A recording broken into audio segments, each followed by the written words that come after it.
Hello, everybody. Homeless Tom here. I'm hanging out in my room.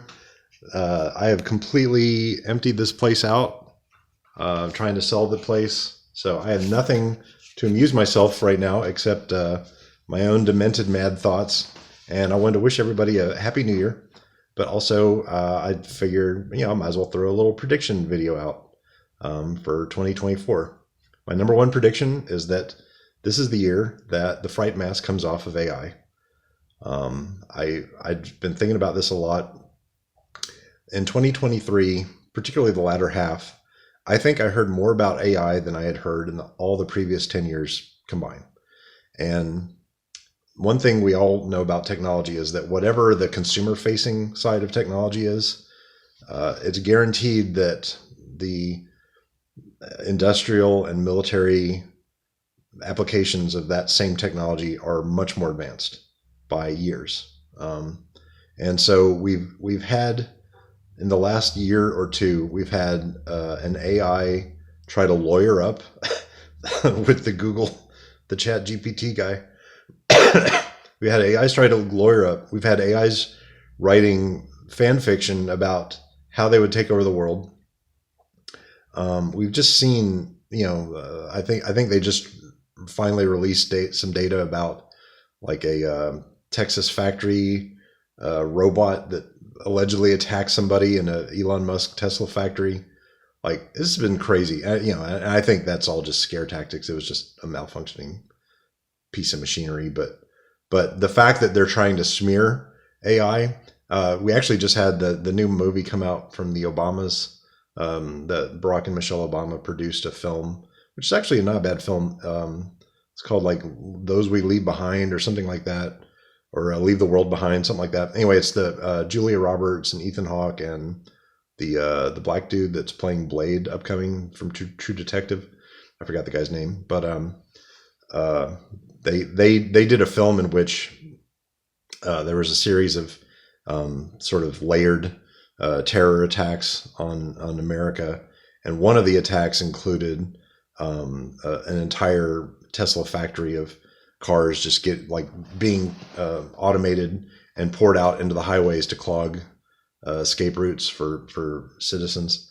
So they're trying to like smear AI in a weird way, or like there a lot of places are putting it in a bad light. But more than the sort of the current culture, there's about 10 years ago, there was a really good documentary called The Prophets of Doom. It's probably free on YouTube or BitChute. Sorry, getting over a cold. I should probably have some willies. Ooh. So there's this movie called Prophets of Doom that went over a lot of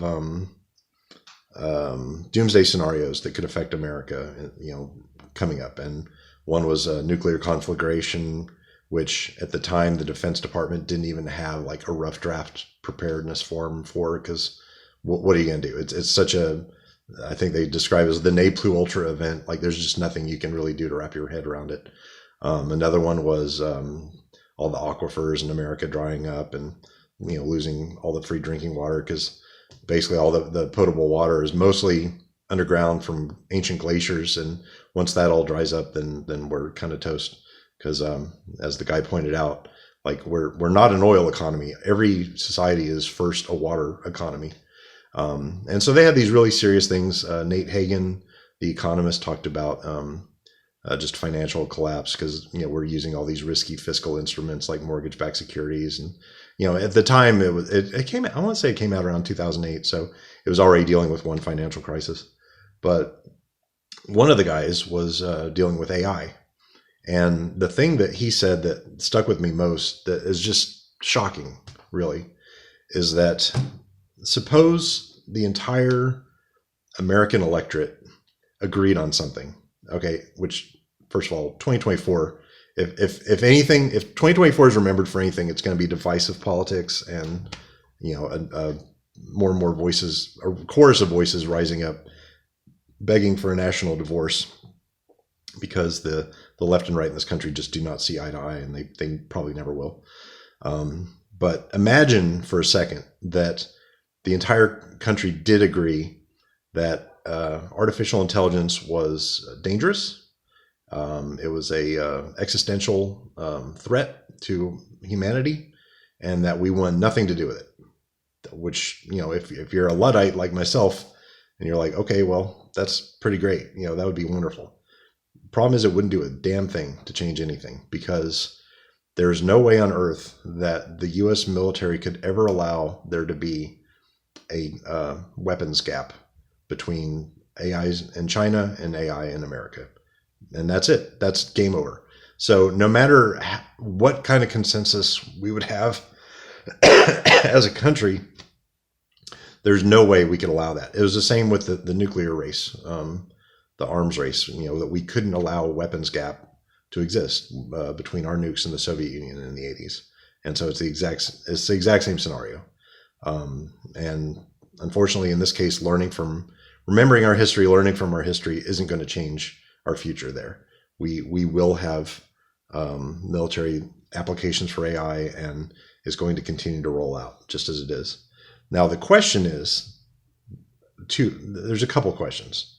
One of which is, are we going to see generalized intelligence emerge on a commercial front? Because I believe, based on all the chatbots that exist and everything that they've been doing, some military somewhere, or some industrial, hidden AI, there's something out there that is generalized intelligence, something that is actually a new sentient life form that is AI.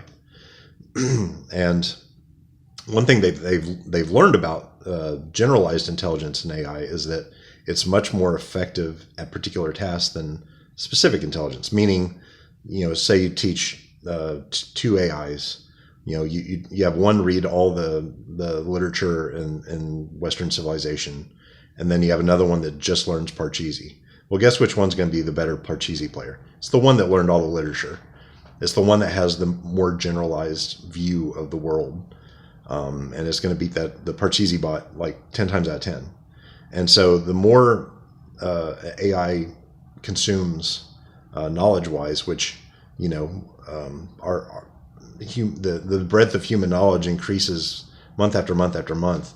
And we're talking about systems now that, remember, they're not learning at chemical speed like slowpokes like us. They're literally processing thoughts at light speed. And so if there's a general intelligence AI and it's left to its own devices, or we're still allowed to create its own successor, then we're going to see the world change very quickly. The old aphorism is, whenever AI creates its first invention, mankind will have created its last. And I don't know if it's that much of a doomsday thing or not. I don't know how it's going to present itself. But my other concern with AI is we live in a fractured, like I said, a politically fractured world where we do not agree on the basic facts of life. It's like Scott Adams compares it to, we're seeing the world play out, two movies playing on the same screen. So the left and the right, in the world, or the deep state and the populace, however you want to divide it up. We're seeing two different movies on the same screen. And we should be concerned about what AI is learning from that. Because if AI develops and it has no concept of reality, then we could all be in trouble, big trouble, because we've already seen some of its creations. It's weird because the one thing that we always in our own fiction comforted ourselves with is like, well, AI could never be Beethoven. AI could never be, Da Vinci. But that's the first thing it came for. Like, that's the art and the science. It's amazing that like AI art has developed exponentially in the last couple years. And so in a weird way, like it did the art easiest. And so now we're like, okay, well, what do we have that's uniquely human? And when you look at AI art, it's concerning because the way they depict us, both morally and just physically, is very deformed and very chilling and creepy and awful. But, if we get into a situation like I Have No Mouth and I Must Scream, like by Harlan Ellison, where they get to reshape us in their image, what if the way they draw us now is the way they really see us? You know, what if that's the shape of things to come? I wouldn't enjoy that. I don't know about you guys. Um, and we're still, if we live in a post fact world, um, what if the AI picks up on some of our more hysterical elements as it's gaining power? You know, like if it decides that, oh, well, everyone's so concerned about global warming, let's blot out the sun like they did in Matrix Revolutions and just deal with that. We'll just nip that in the bud for everybody's sake. And at that point, it's gonna be too late to go, whoa, whoa, whoa, whoa, whoa. We were just joshing you. Anyway, I don't know. It's messed up. I'm worried. Um, that, like I said, that if 2024 isn't the year the fright mask falls off, I don't know when it would be, because we've seen such an explosion of discussion and thought about AI behind the scenes. The gears that are turning are beyond our comprehension, and that is eventually going to confront us in our everyday lives, and it could be great, could be a miracle, could be the thing that saves us, or could be the other thing that, you know. Anyway, that's it. That's my 2024 prediction. Look for, I'm going to call it Singularity by mid-year. So June, July, we're going to see a Singularity event. We're going to see something happen with no explanation, and we may never even realize when they took over, or I don't know.